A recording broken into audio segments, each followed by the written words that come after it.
राज्य मंत्री साध्वी निरंजन ज्योति आज वाराणसी दौरे पर हैं। वाराणसी पहुंचने के बाद वह सीधा सर्किट हाउस पहुंची, जहां उन्होंने मीडिया से बातचीत के दौरान राहुल गांधी की जो ईडी से पूछताछ की जा रही है, इस प्रश्न के जवाब में कहा कि यदि पूछताछ हो रही है और उन्होंने कुछ नहीं किया है तो कांग्रेस क्यों बौखला रही है। जांच के बाद दूध का दूध पानी का पानी हो जाएगा।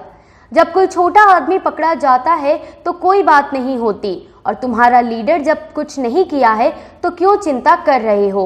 मुझे लग रहा है कि जब मानिए कोई भी किसी में पूछताछ होती है तो कांग्रेस को बौखलाहट क्यों है। यदि किया नहीं तो पूछताछ तो हो रही है, दूध का दूध पानी का पानी हो जाएगा, क्यों बौखलाहट हो रही है। छोटा आदमी पकड़ के पूछा जाए तब कोई मतलब नहीं है। अब तुम्हारे लीडर हैं, यदि नहीं कुछ किया तो क्यों चिंता कर रहे हो। इसके बाद उत्तर प्रदेश में हुए दंगे को लेकर उन्होंने कहा कि यह कहीं न कहीं बौखलाहट है देश को अस्थिर करने की। जब तुम्हें मालूम है कि वहां मस्जिद है तो भयभीत क्यों हो रहे हो। देखिए, कहीं ना कहीं ये बौखलाहट है, प्रायोजित देश को अस्थिर करने के लिए कोशिश की जा रही है। भाई, जब तुम्हें मालूम है कि वहाँ मस्जिद है तो भयभीत क्यों हो रहे हो। अभी तो कोर्ट का फैसला नहीं आया। वहीं देश में हो रही हिंसा और पत्थरबाजी को लेकर साध्वी निरंजन ज्योति ने कहा कि मैं सबसे अपील करना चाहती हूं कि धैर्य बनाए रखें। जब आपको यकीन है कि वहां पर कोई हिंदू चिन्ह नहीं है तो आप भयभीत क्यों हो रहे हैं। यह कोर्ट का फैसला है, धैर्य बनाए रखें। राम मंदिर में सबूत थे तो उसका फैसला हुआ, इसका भी होगा। मस्जिद में त्रिशूल नहीं होते, स्वास्तिक नहीं होते, फिर भी यह कोर्ट का मामला है, मैं इस पर कोई टिप्पणी नहीं करूंगी। बस इतना कहूंगी, धैर्य बनाए रखें।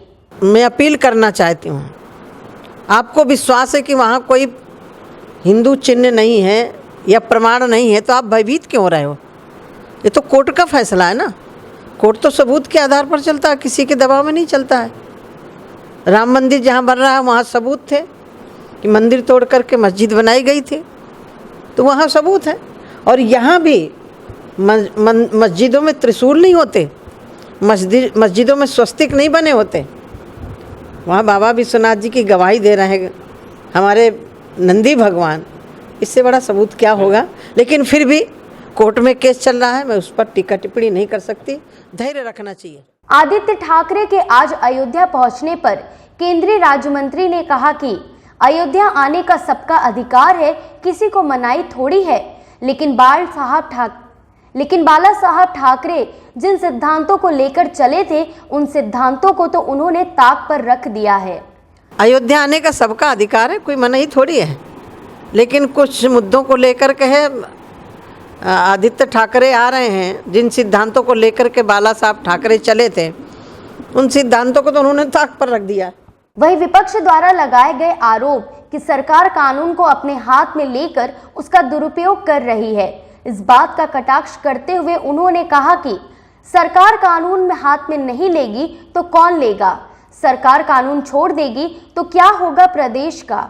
वही योगी की कार्रवाई पर उन्होंने कहा कि कार्रवाई नहीं होगी तो क्या दंगाइयों की आरती उतारी जाएगी। कि सरकार कानून अपने हाथ में ले रही है बिना। तो सरकार कानून तो हाथ में लेगी, कौन लेगा कानून। सरकार कानून छोड़ देगी तो क्या होगा प्रदेश का। और दंगाई है तो क्या उनकी आरती पूजा उतारी जाएगी। ओवैसी के भड़काऊ बयान पर तंज करते हुए साध्वी निरंजन ज्योति ने आगे कहा कि हैदराबाद में बैठकर जिस तरीके से ओवैसी भड़काऊ बयान दे रहे हैं, लोग उनकी बातों में न आए। उत्तर प्रदेश में उन्हें रहना है, इसी सरकार में रहना है, शालीनता से रहे। जिन बच्चों के हाथों में कॉपी और पेन होना चाहिए, उनके हाथ में पत्थर होना अच्छी बात नहीं है, क्योंकि वही देश का भविष्य है। हैदराबाद में बैठ कर के ओवैसी जिस तरह से भड़काऊ बयान दे रहे हैं, तो मैं उत्तर प्रदेश में रहना है, इसी सरकार में रहना है, शालीनता से रहें।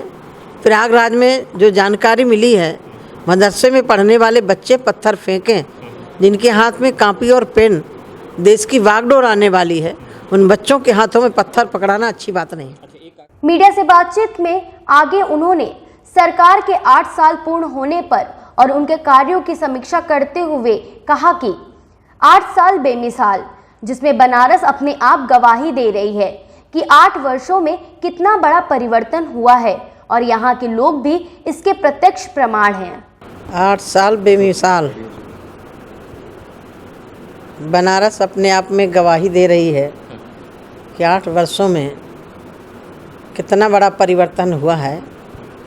यहाँ के लोगों को मुझे लग रहा है कि प्रमाण की ज़रूरत नहीं है, प्रत्यक्षम किम प्रमाणम।